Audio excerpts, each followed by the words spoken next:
Alright, so now let's use the item that we created. So you come to the navigator. Instead of the list of string, we'll pass our task here. So we'll go to the home screen and then fix this issue. So instead of receiving mutable list of string, we also receive the task here. So that error is gone. Our next error is from these guys. Right, so we come here and replace this one with a task. So you create a new task. I'll call it new task. And then we pass the title and then pass the new task here. So now the error is gone.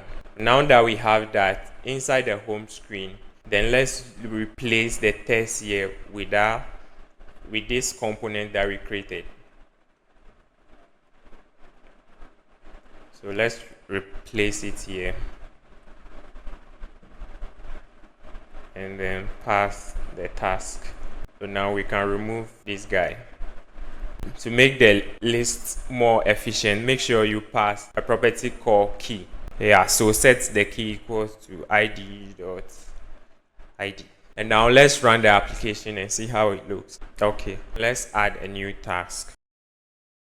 So you see, now we have this instead of just test. So what we'll do in the next episode is to handle the event on this guy, which is this button to delete the item and then this one to complete the task.